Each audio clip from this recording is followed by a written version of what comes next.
राधे राधे, जय श्रीमन नारायण, हरे कृष्णा। आपके अपने YouTube चैनल प्रेम भक्ति में आप सभी का तहे दिल से स्वागत है।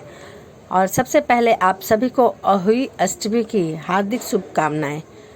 तो चलिए आज हम सुनेंगे अहोई अष्टमी का महत्व, पूजा विधि, मंत्र तथा कथा। तो चलिए शुरू करते हैं। नारद पुराण के अनुसार सभी मासों में श्रेष्ठ कार्तिक मास के कृष्ण पक्ष की अष्टमी को अहोई अष्टमी या करका अष्टमी नामक व्रत का विधान बताया गया है। इसे लोक भाषा में अहोई आठों या अहोई अष्टमी भी कहा जाता है।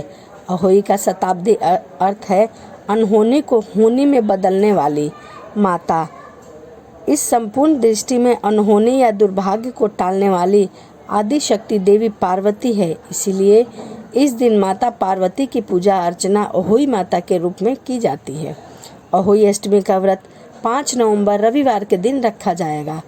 अष्टमी तिथि का प्रारंभ 4 नवंबर की मध्य रात्रि 1 बजे से होगा और इसका समापन 5 नवंबर देर रात 3:19 पर होगा। उदय तिथि के अनुसार अष्टमी तिथि 5 नवंबर रविवार के दिन है, तो इस दिन अहोई अष्टमी का व्रत रखा जाएगा। साथ ही इस दिन रवि पुष्प योग का शुभ संयोग भी बन रहा है। इस योग में रखे गए व्रत का 2 गुना फल मिलता है। आइए अब हम जानते हैं अहोई अष्टमी व्रत का क्या महत्व है। हिंदू धर्म में अहोई अष्टमी का व्रत भी अन्य व्रतों की तरह अत्यंत महत्वपूर्ण है। संतान की भलाई के लिए या फिर संतान की लंबी उम्र के लिए यह व्रत रखा जाता है। कहते हैं कि अहोई अष्टमी का व्रत बहुत कठिन होता है। माना जाता है कि अहोई अष्टमी का व्रत काफ़ी शुभदायक और फलदायक माना जाता है। इस व्रत को पूरे विधि विधान से करने पर माता अहोई की विशेष कृपा प्राप्त होती है और संतान की सुखदायी और लंबी उम्र की कामना पूर्ण हो जाती है। इस दिन महिलाएं निर्जला व्रत रखती है। मान्यताओं के अनुसार अष्टमी के दिन व्रत कर विधि विधान से अहोई माता की पूजा करने से माँ पार्वती अपने संतान की तरह ही अपने बच्चों की रक्षा करती है। साथ ही संतान प्राप्ति के लिए भी यह व्रत खास महत्व माना जाता है। आइए अब जानते हैं अहोई अष्टमी की पूजा विधि। अहोई अष्टमी की पूजा का विधान सायंकाल प्रदोष वेला में करना श्रेष्ठ माना जाता है। दिन भर निर्जला उपवास करने के बाद संध्या काल में सूर्य अस्त होने के उपरांत जब आसमान में तारे का उदय हो जाता है तभी पूजा शुरू की जाती है। रात्रि में चंद्र उदय पर चंद्रमा को अर्घ्य दान करना चाहिए। इस दिन व्रत करने वाले को सुबह जल्दी उठकर स्नान करना चाहिए। इसके बाद घर की एक दीवार को अच्छे से साफ करें और उस पर अहोई माता की तस्वीर बनाएं।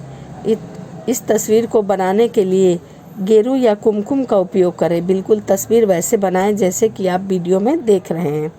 इसके बाद घी का दीपक अहोई माता की तस्वीर के सामने जलाएं। फिर पकवान जैसे हलवा, पूरी, मिठाई आदि का भोग लगाएं। अहोई माता को भोग लगाएं। इसके बाद अहोई माता की कथा पढ़ें और उनके मंत्रों का जप करते हुए उनसे प्रार्थना करें कि अहोई माता आपके बच्चे की हमेशा रक्षा करना। अहोई माँ अष्टमी के मंत्र। तो चलिए मैं सुनाती हूँ अहोई अष्टमी के मंत्र।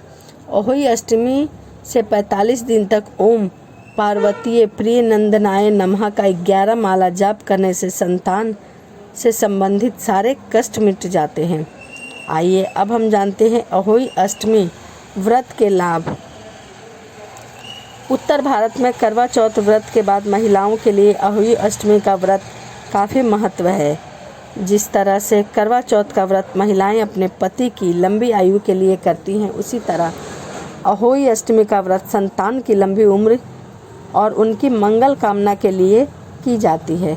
निसंतान दंपति के लिए यह व्रत काफ़ी मायने रखता है। संतान प्राप्ति की इच्छा के बाद महिलाएं यह व्रत करती हैं। यह व्रत तारों के दर्शन के बाद खोला जाता है। वही कुछ महिलाएं इस दिन चांद को देखकर, उनको अर्घ देकर भी अपना उपवास पूरा करती हैं। ऐसी मान्यता है कि लोगों की आस्था है कि अहोई अष्टमी व्रत करने से अहोई माता प्रसन्न होकर उनके बच्चों को आशीर्वाद देती है तथा उन्हें सुख और समृद्धि प्रदान करती है। आइए अब हम जानते हैं अहोई अष्टमी के व्रत की कथा। तो चलिए शुरू करते हैं। एक नगर में एक साहूकार रहा करता था। उसके 7 लड़के थे तथा 7 बहुएं थीं, एक पुत्री थी। दीपावली से पहले कार्तिक अष्टमी को 7 बहुएं अपने इकलौती नंद के साथ जंगल में मिट्टी लेने गई।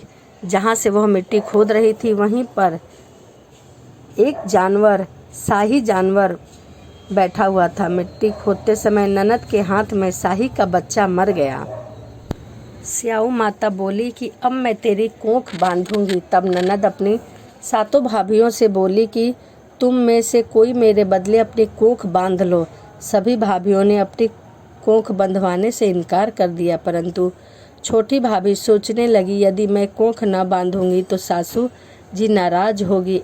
ऐसा विचार करके ननद के बदले में छोटी भाभी ने अपने को बंधा लिया। उसके बाद जब उसे जो बच्चा होता वह 7 दिन के बाद मर जाता था। एक दिन साहूकार की स्त्री ने पंडित जी को बुलाकर पूछा कि क्या बात है कि मेरी बहू की संतान 7वें ही दिन मर जाती है, आखिर इसका क्या कारण है।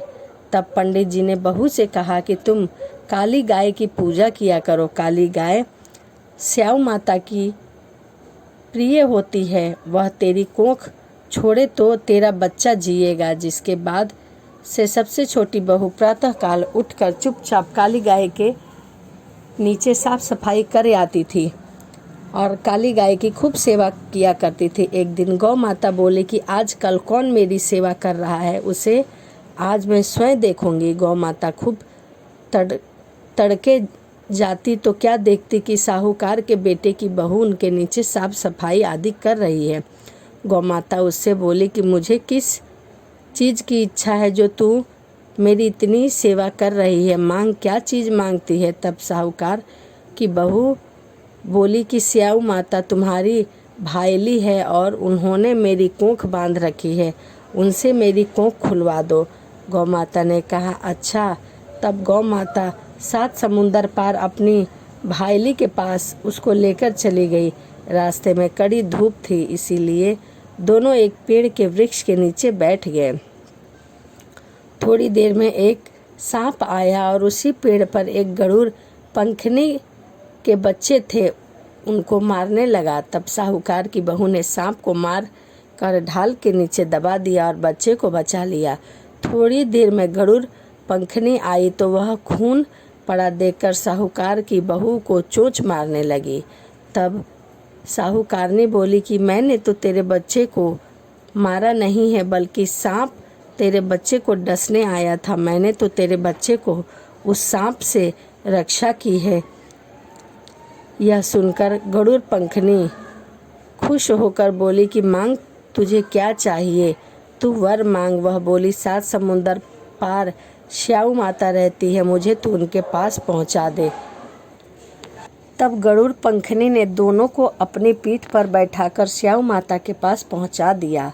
स्याऊ माता उन्हें देखकर बोली कि आ बहन, बहुत दिनों बाद आई है। फिर कहने लगी कि बहन, मेरे सिर में जू पड़ गई है।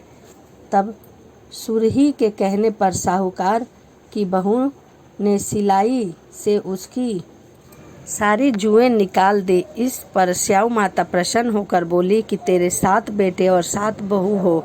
साहूकार ने बोली कि मेरा तो एक भी बेटा नहीं है, 7 कहाँ से होंगे। स्याऊ माता बोली वचन दिया, वचन से फिरूंगी नहीं तो धोबी के कुंड पर कंकरी होऊं। तब साहूकार की बहू बोली कि मेरी कोख तो तुम्हारे पास बंद पड़ी है। यह सुनकर स्याऊ माता बोली मुझे तो तूने ठग लिया। मैं तेरी कोख खोलती तो नहीं, परंतु अब खोलनी पड़ेगी। जा, तेरे घर में तुझे 7 बेटे 7 बहुएं मिलेंगे।